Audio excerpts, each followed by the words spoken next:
Eminem, the great white hope. White rappers had zero respect in rap. Let's keep that 1,000.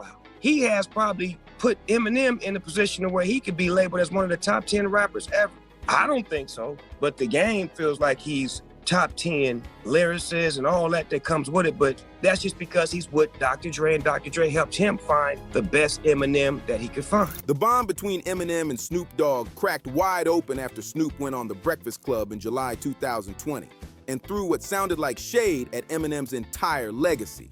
Fans were stunned because on the surface, these two were supposed to be tight, part of the same circle, part of the same era. But if you followed Snoop over the years, you already know he has a track record of switching up on his own people when it suits him. The whole mess started during a casual debate about the top 10 rappers of all time. When Snoop dropped his list, guess who was nowhere to be found? Eminem. And he didn't just leave him off. He dismissed M's lyrical skill like it wasn't even worth mentioning. When the host pressed him on why Eminem didn't make his top 10, Snoop brushed it off with an explanation that came across more like a diss than an honest opinion.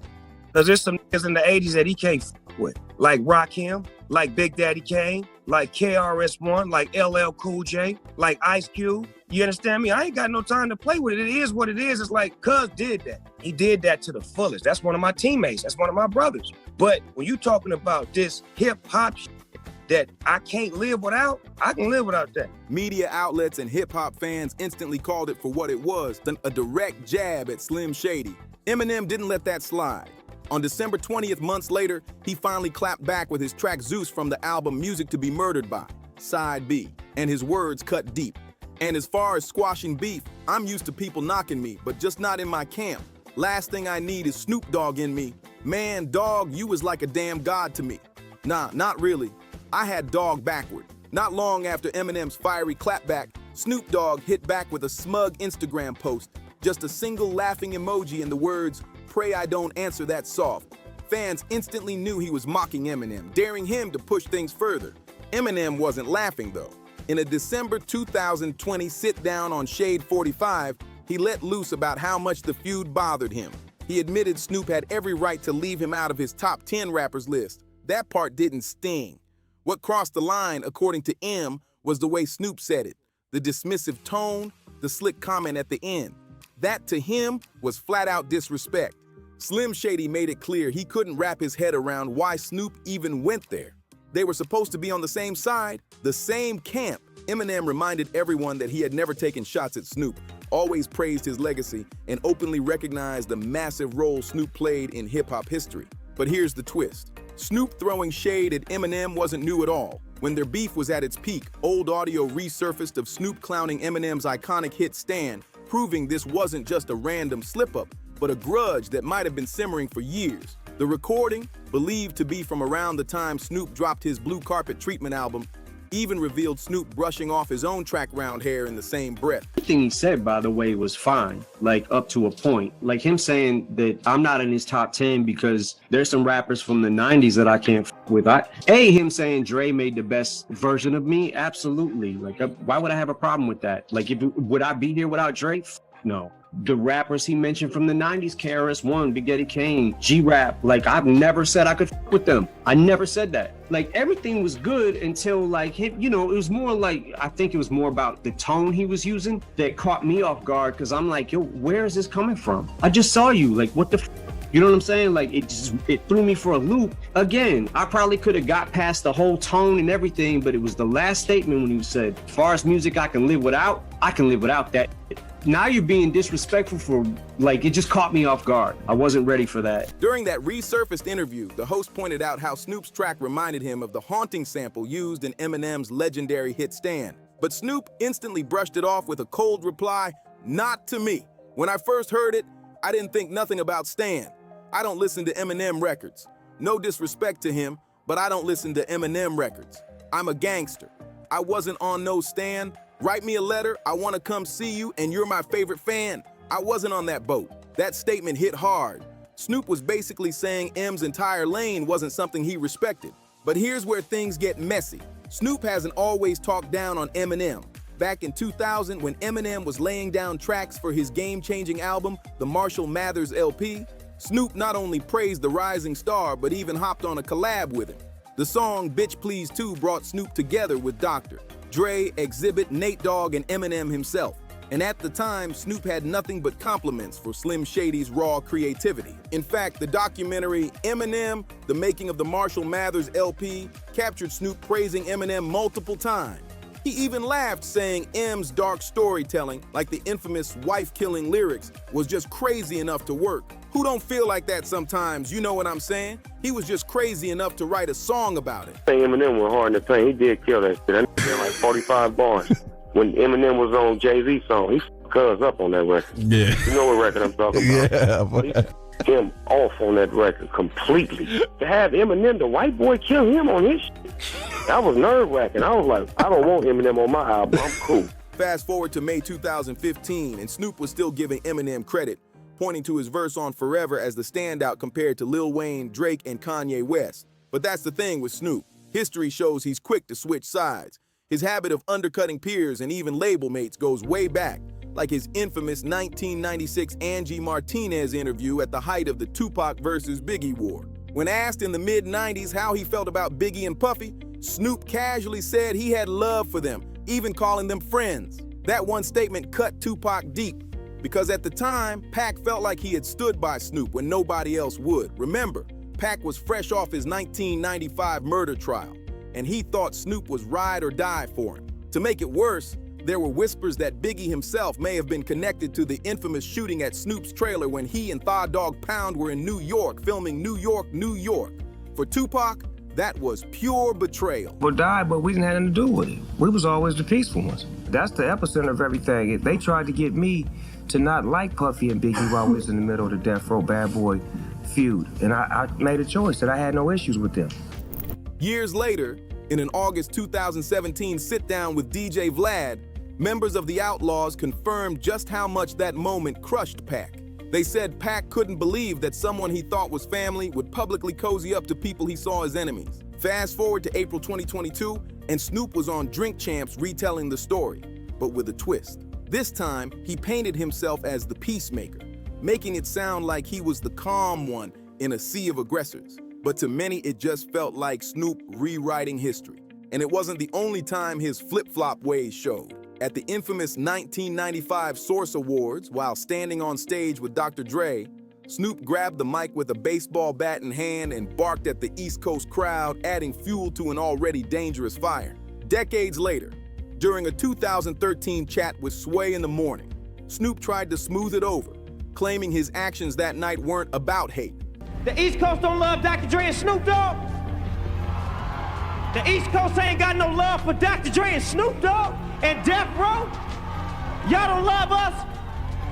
Y'all don't love us. Well, let it be known then. Just politics. According to him, he was simply outnumbered and had to hold it down. Death Row Records' wild, chaotic history under Suge Knight left scars that never really healed. After breaking free from Suge's grip, Snoop didn't hold back.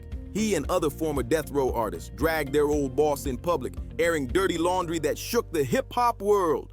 On his fiery track Pimp Slapped, Snoop went all in, calling out Knight with violent threats, rapping Suge Knight's a bitch and that's on my life, while accusing him of never paying up for the classic 187 on a cop. And it didn't stop there. In a July 2020 expose from Hip Hop DX, it was revealed that Snoop had even prepared an entire diss album called Death Row. The only reason it never dropped, Master P personally convinced him to leave it alone before things spiraled too far. This pattern of burning bridges followed Snoop everywhere, and it played a big role in why his feud with Eminem hit so hard. But fate had other plans. In early 2021, when Dr. Dre, their shared mentor, was hospitalized for 2 terrifying weeks after a brain aneurysm, the 2 rappers finally buried the hatchet. Eminem later confirmed in a September 2022 Sirius XM interview that Dre's health scare put everything into perspective. And by October 2021, Snoop was on The Breakfast Club admitting he was out of pocket with his comments. From there, history came full circle. In June 2022, they reunited for their first collab in over 20 years on Eminem's Curtain Call 2. Their track From the D to the LBC, produced by M himself, came with a flashy music video featuring them as Bored Apes, a nod to their NFT endorsements. And if that wasn't enough proof the beef was done, They tore down the stage together at the Super Bowl 56 halftime show in February 2022, reminding the world why they're still hip-hop royalty. So when you step back and look at it, the whole Snoop Dogg versus Eminem feud was really just another chapter in hip-hop history where egos, loyalty, and old grudges collided. Snoop's long record of switching sides and stirring drama came full circle when he went after Eminem, someone who had always shown him respect. But when tragedy struck Dr. Dre, the man who connected them both from the very beginning, the beef instantly lost its weight. If you come from a gangbang mentality and you know when you outnumbered, you either step up to that outnumber and you go in there and you go lose your life, or you politically conversate your way out of that. And that was a political move to show that I was not afraid, but I know where I'm at.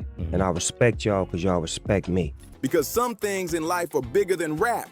By the time they dropped from the D to the LBC in 2022, it felt like a full-on redemption moment. Two icons who once threw shade were suddenly back on the same team, and fans couldn't believe they were watching Eminem and Snoop share a stage at the Super Bowl halftime show. For years, people thought the rift would never close, but hip-hop proved once again that even the coldest beefs can thaw when respect finally takes over. Even though Snoop and Eminem made peace, the aftershocks of their feud still ripple through hip-hop.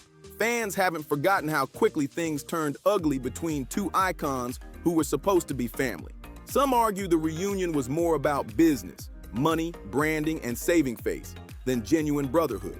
After all, their NFT collab and Super Bowl halftime show weren't just about music. They were massive marketing moves that brought both rappers into the spotlight again. And let's be real, people online still debate whether Snoop's out-of-pocket apology was sincere or just a way to dodge backlash. One minute he was calling Eminem irrelevant to his top 10 list, the next he was standing shoulder to shoulder with him on stage like nothing ever happened. It leaves fans questioning if this is true reconciliation or just a truce for the cameras. On the flip side, Eminem's bars on Zeus made it clear how much the situation cut him personally. So for him to let it go shows just how much Dr. Dre's health scare shook him.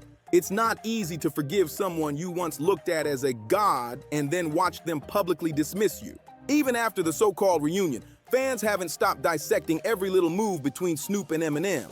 Social media is packed with conspiracy threads asking if their piece was legit or just another industry stunt to cash in on nostalgia. On Twitter, Reddit, and hip-hop forums, people still replay Snoop's Breakfast Club interview like it dropped yesterday, analyzing every tone, every pause, every smirk. And let's not forget, Eminem stans are some of the most loyal fans in music history. They don't forgive easily, and many still call out Snoop for ever trying to downplay M's talent. Some even argue that if Dre hadn't collapsed, Snoop and M would still be at odds today. On the other side, Snoop's fans defend him, saying he was just keeping it real and that M overreacted to a simple opinion. The divide between the two fan bases has become its own battleground online. What's wild is how even their collab from the D to the LBC gets picked apart.